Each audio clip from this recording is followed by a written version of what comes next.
अब उसी टॉपिक को आगे बढ़ाते हुए, बिज़नेस के टॉपिक को आगे बढ़ाते हुए हम पढ़ते हैं नेचर ऑफ बिज़नेस। ठीक है, किस तरीके का हमारा बिज़नेस का नेचर है, मतलब करैक्टरिस्टिक्स उसके क्या हैं, और उसकी जो है आप कह सकते हैं इम्पोर्टेंस भी आप इसमें कुछ शामिल कर सकते हैं इसके अंदर। तो हम वन बाय वन क्लियर करते हैं, लेकिन उससे पहले मैं एक शॉर्ट फॉर्म में लिख दूं EPS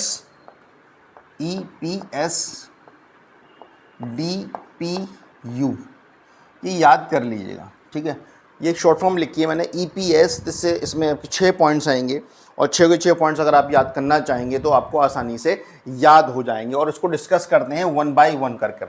पहले जैसे कि फॉर एग्जांपल E है यहाँ पर, तो हो गया इकोनॉमिक एक्टिविटी। क्या है ये? इकोनॉमिक एक्टिविटी है। बिजनेस क्या है? एक इकोनॉमिक एक्टिविटी है।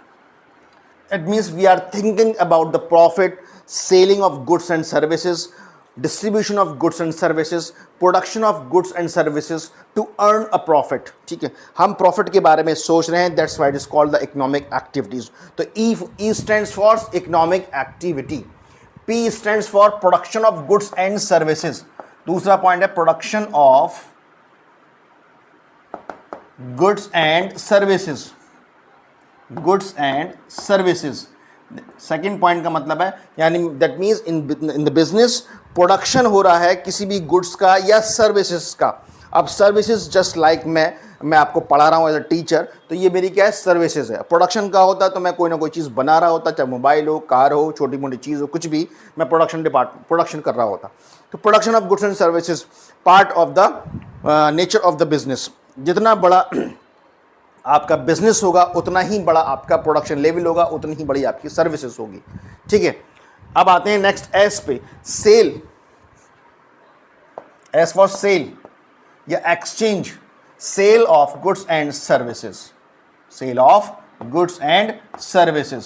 ठीक है, जाहिर सी बात है, आप कोई भी चीज़ का प्रोडक्शन करेंगे तो उसको ऐसा नहीं है कि अपने पास उसको हमें रखना है, परमानेंट हमने बनाया और अपने लिए रख लिया। वो भी करते हैं हम सेल्फ कंजम्पशन के लिए, वो कंसेप्ट अलग है, बट हम जनरली जो बनाते हैं वो मार्केट में सेल करने के लिए बनाते हैं। तो sale of goods and services हम क्यों बना रहे हैं? हम कि मार्केट में जाके उसको सामान को बेचें और उससे हमें प्रॉफिट हो। Sale of goods and services, जिससे हमारा सेटिस्फेक्शन भी बढ़ जाए, ह्यूमन नीड्स बढ़ जाए, और दोनों लोगों को फ़ायदा हो जाए, जैसे हमने डिस्कस किया था, ह्यूमन म्यूचुअल बेनिफिट हो जाए।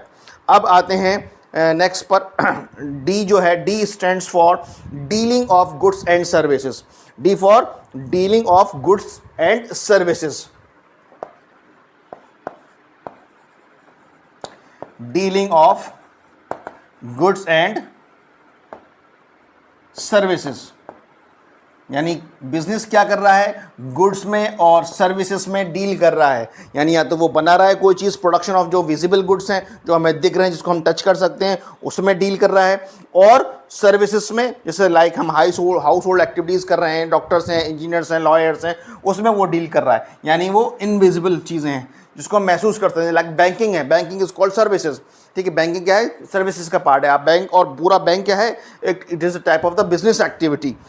डीलिंग ऑफ गुड्स और रेगुलर बेसिस पर है, हम इसको बंद नहीं कर सकते। फॉर एग्जांपल, हमने अपना कोई बिजनेस स्टार्ट किया, प्रोडक्शन स्टार्ट किया, और हम चाहें कि हम जब भी स्टार्ट करेंगे अपने बिजनेस को, हम सोच के करते हैं कि वो लाइफ टाइम है, यानी सालों तक हम इस बिजनेस को चलाएंगे। तो रेगुलर बेसिस पे सप्लाई करनी है, हमें रेगुलर तरीके से, नहीं हमें क्लास लेनी है तो रेगुलर लेनी है, हमें प्रोडक्शन करना है तो रेगुलर करना है, हमें बीच में ब्रेक नहीं करना। ठीक है, अब नेक्स्ट पे आते हैं, P for profit, most important, profit.